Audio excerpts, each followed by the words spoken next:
Hi again, Gregg Bell, the News Tribune, CenturyLink Field in Seattle. Well, another boring Seahawks game. What's really extraordinary to fans watching and around the league is really normal now for the Seahawks. And why is that? It's because of number 3, Russell Wilson. Tonight, as much as any game in Wilson's storied history with the Seahawks that began in 2012, tonight was a testament to the power of the mind. It comes down to it. There was belief throughout the locker room and on the sidelines and even in the stadium, in the press box, in an otherwise empty stadium, that the Seahawks had escaped being down only 13-0 after that woeful first half, the worst first half they played maybe since going back to the start of last season. Totally outclassed, outgained, steamrolled by Minnesota in the first half, yet they trailed only 13-0, only because that's only 2 scores, and they were getting the second half kickoff. So the belief started there in the locker room at halftime. Pete Carroll told his guys before they went back out on the field, it's only 13-0. We have the ball. We're going to get right back in the game. So the belief started there. Then, 3 touchdowns in 113 seconds.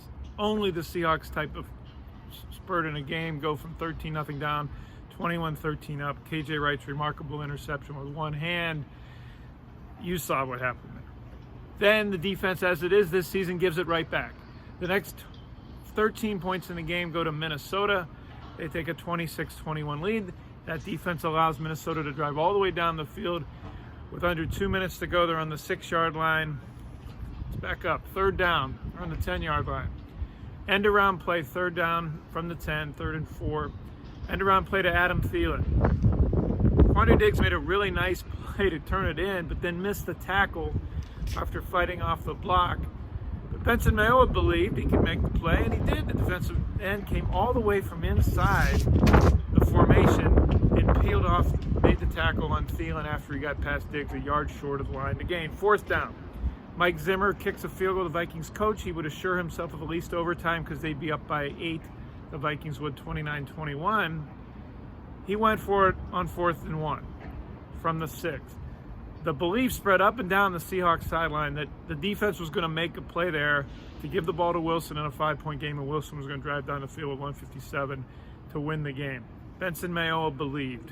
He submarined his blocker, believed he could make the play by just clogging up the hole. He did. He happened to be in the hole that Madison, the backup running back, Alexander Madison, playing because NFL rushing leader Dalvin Cook got hurt in the 3rd quarter.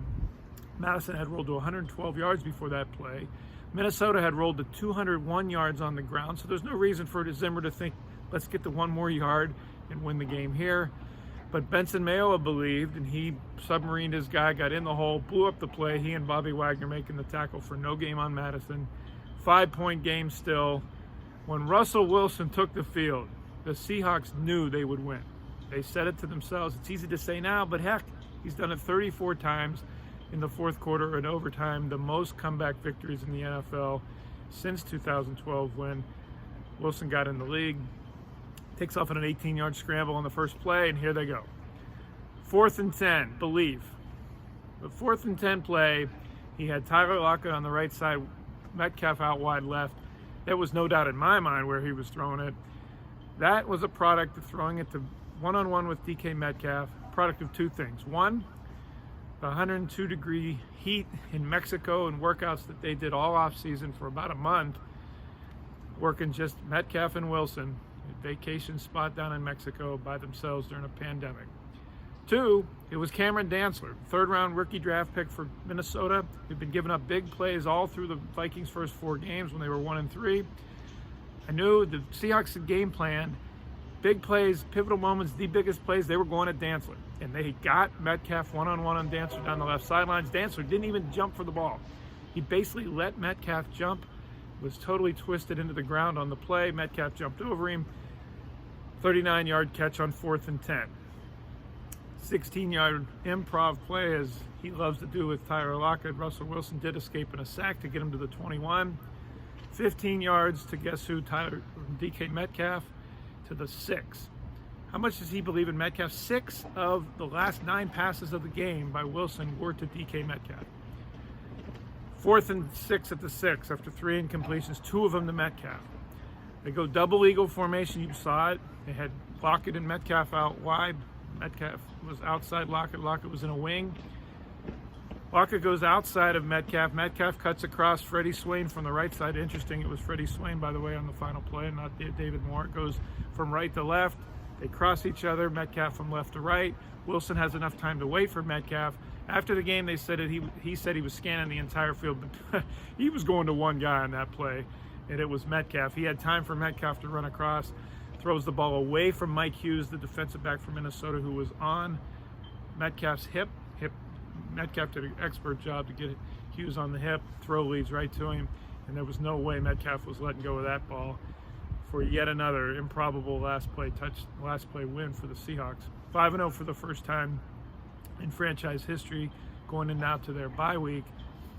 After the game, I said to Pete Carroll, this belief that Russell Wilson obviously has, have you noticed how it has spread to beyond the offense and beyond the quarterback? He said, yes, and that's an example of the defense stepping up and making a play. He said, why would we have stopped them on fourth down and third down for that matter after letting them drive all the way down the field and gain 442 yards? But we did. And that's exactly the belief that Russell Wilson has instilled not only in his offense but now the entire team is why this team is 5-0. All that and more is at thenewstribune.com, on Twitter at GBellSeattle.